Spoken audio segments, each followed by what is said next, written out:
Pada pagi ini, sebagai kelanjutan dari pembahasan kita pada pekan yang lalu tentang fiqh an-nikah, yang merupakan bahagian dari maudhu' atau topik bahasan dalam kelompok kajian fikih yang disebut dengan al-ahwal as-shakhsiyah, atau kajian yang terkait dengan keadaan yang dilalui oleh seseorang dalam kehidupan berkeluarga dan secara pribadi, di mana pada pertemuan yang lalu kita telah membicarakan tentang tabi'ah atau karakteristik dari akad pernikahan di dalam Islam. Untuk mengawali kajian ini, mari kita baca surah An-Nur ayat yang ke-26. Allah Subhanahu wa ta'ala firman, saya bacakan, a'udzu billahi minasyaitonir rajim. Al-khabithatu lil-khabithin wal-khabithuna lil-khabithat wat-tayyibatu lit-tayyibin wat-tayyibuna lit-tayyibat ulaika mubarra'una mimma yaqulun lahum maghfiratun wa rizqun karim. Al-khabithat artinya wanita-wanita yang keji. Lil-khabithin adalah untuk laki-laki yang keji pula. Wal-khabithun, laki-laki yang keji, yang bejat. Lil-khabithat, cocoknya adalah dengan wanita-wanita yang bejat pula. Wat-tayyibatu lit-tayyibin, wanita yang baik adalah untuk laki-laki yang baik. Wat-tayyibuna, dan laki-laki yang baik. Lit-tayyibat, adalah untuk wanita yang baik-baik pula. Ulaika mubarra'una mimma yaqulun,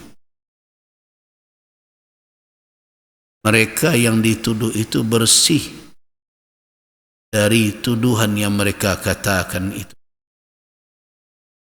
Lahum maghfiratun wa rizqun karim, bagi mereka ampunan dari Allah dan rezeki yang mulia, yaitu surga. Ada, kalau kita bicara ini adalah terkait dengan adanya tuduhan terhadap al-mu'minin Aisyah radhiyallahu anha, dan Allah Subhanahu wa ta'ala menurunkan bara'ah, yaitu bersihnya al-mu'minin dari segala fitnah, berita bohong yang disebarkan oleh kalangan munafiqun. Kenapa demikian? Antara alasannya adalah orang wanita yang baik-baik peruntukkan oleh Allah untuk laki-laki yang baik-baik. Sedangkan wanita yang jahat dan bejat, cocoknya adalah dengan laki-laki yang semisalnya. Itu juga wanita yang baik-baik jelas untuk yang baik. Jadi istri Rasul sallallahu alaihi wasallam, apalagi al-mu'minin Aisyah, dinikahi oleh Nabi sallallahu alaihi wasallam setelah apa? Setelah Jibril alaihissalam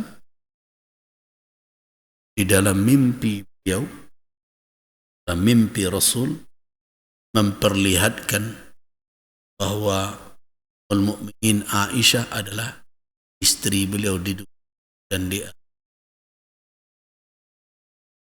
Dari ayat ini kita akan masuk mulai membicarakan tentang muqaddimatu an-nikah, di muqaddimah antar dari kajian pernikahan. Biasanya kalau kita berbicara tentang pengantar pernikahan, biasanya setidaknya ada 3 langkah yang dilakukan orang untuk sampai nanti kepada akad nikah. Yang pertama adalah al-ikhtiyar, pemilihan atau memilih pasangan. Itu langkah pertama. Yang kedua al-khitbah, minangan serta pertunangan. Dan yang ketiga adalah an-nadharu war-ru'yah, itu melihat dan mengetahui calon yang akan menjadi istri atau menjadi suami. Ada 3 muqaddimatuz zawaj, antar pernikahan yang disyariatkan di dalam Islam.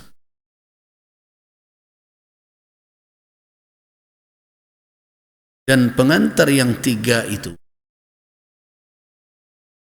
bukanlah bahagian dari akad nikah itu sendiri. Artinya apa? Dia terjadi sebelum akad nikah dilakukan. Kalau kita berbicara karakter atau bentuk pernikahan yang terjadi saat ini di tengah kaum muslimin, kebanyakannya akad pernikahan itu diliputi oleh berbagai kegiatan acara yang tidak menyangkut dengannya sah dan tidak sahnya nikah. Yang dibuat-buat sekarang tidak menyangkut dengannya. Nah, seperti kebiasaan kaum muslimin untuk menambah sakralnya, katanya, akad nikah supaya lebih meriah, maka mereka biasanya menghadirkan orang-orang terdekat, kerabat, tetangga di sekitar, teman-teman untuk hadiri pernikahan itu. Kemudian diawali misalnya dengan khutbatun nikah, diantarkan biasanya oleh penghulu. Setelah khutbah nikah dimulai, berisikan nasihat tentang hukum nikah, hak dan kewajiban, akibat yang lahir dari pernikahan itu. Setelah itu baru dilanjutkan dengan akad. Nikahkan dan aku terima. Nah, kemudian diiringi dengan i'lan, dengan pengumuman tentang pernikahan itu secara khusus, dengan perhelatan walimah, undang orang lagi, bahkan semakin hari biayanya semakin tinggi. Datanglah orang. Sebenarnya tujuan syariat untuk melakukan itu agar orang sekitar bisa mendoakan, ucapkan selamat, agar keberkahan meliputi pengantin berdua tersebut. Nah, yang perlu kita ingatkan dalam perkara ini, bahwa hal-hal yang kita sebutkan tadi itu tidak bersangkut dengannya sah dan batal. Tidak bersangkut dengannya sah dan batal. Perlukah menikah itu dari ukuran syariat, sah dan batalnya di depan penghulu? Tak.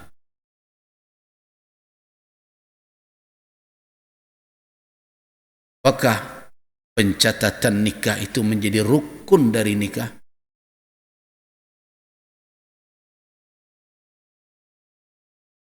Tetapi kita tidak menganjurkan orang untuk menikah tanpa dicatat.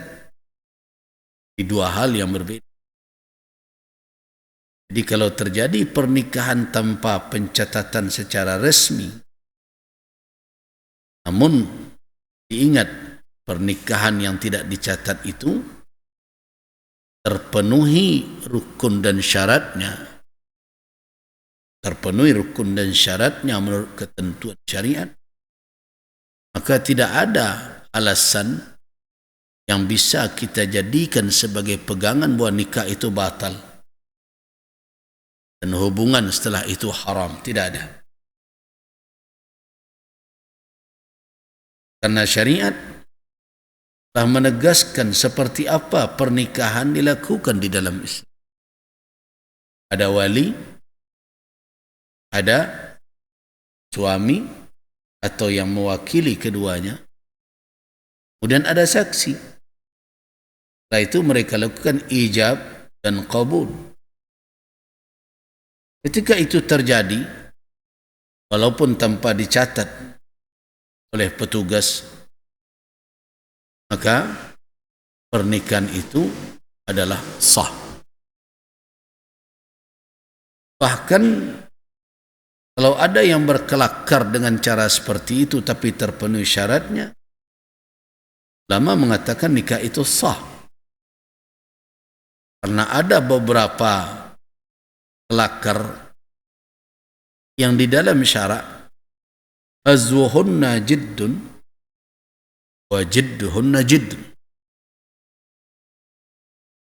Kelakarnya menjadi sungguhan. Apalagi yang sesungguhnya tentu menjadi sungguhan pula. Apa itu? Yang pertama adalah an-nikah. Yang kedua at-talaq. Yang ketiga al-i'taq. Talak memerdekakan budak. Karena itu talak jadi perkara-karahan.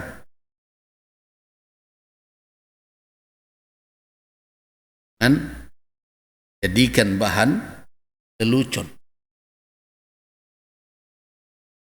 Nah, dengan demikian berarti hadirnya pencatatan oleh lembaga resmi, kemudian adanya perhelatan yang secara khusus.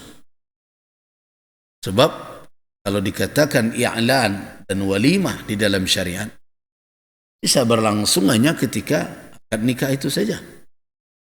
Dan nikah, kemudian undang orang atau orang yang hadir itu untuk makan. Hidangan pernikahan itu sudah walimatul urus namanya. Tidak perlu pula menakuari. Perlu berombongan datang. Nandaklah dituntut sembah menyembah. Untuk hal yang seperti. Nah, syariat memberikan kemudahan yang. Jadi, berbagai macam yang dibuat oleh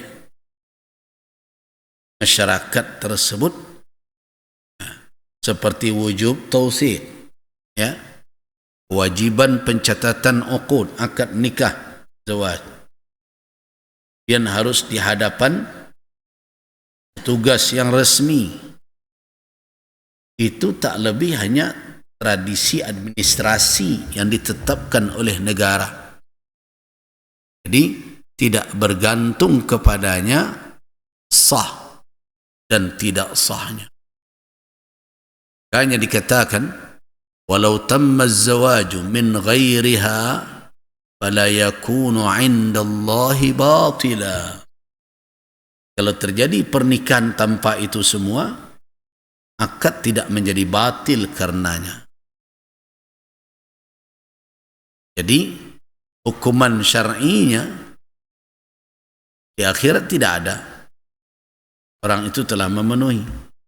Hukuman dari pemerintah yang harus diterima oleh seseorang. Kenapa? Iya nak, Ai kecacatan sipil kuan nak mbo bukti pak menikah itu saja akibatnya. Nah, karena mudarat yang tiba seperti itu, makanya kita memfatwakan jangan nikah di bawah tangan. Jangan lakukan nikah liar. Karena awak kok tak termasuk nan liar. Dan jangan nikah lari pula. Sebab nikah elok-elok sebanyak nan tak selesai apa sambil berlari. Jadi karena itu ikuti saja ketentuan yang telah ditetapkan demi untuk kemaslahatan kita bersama. Kira-kira begitu. Nah, kemudian baru kita melangkah kepada 3 muqaddimah tadi. Al-ikhtiyar, memilih pasangan. Ada petunjuk syariat? Tentu ada. Yang kedua al-khitbah, meminang dan pertunangan. Yang ketiga an-nadharu war-ru'yah, pandang dan melihat sebagai hak dari suami dan istri. Di calon suami dan calon istri boleh nanti melihat calonnya. Dikecek orang Minang, dan terbalik kucing dalam karuang saja. Nah, angko laki-laki jo dan kejadian suami. Rupanya ketika bersuah malam baiknya. Perlu dicari tahu sekarang.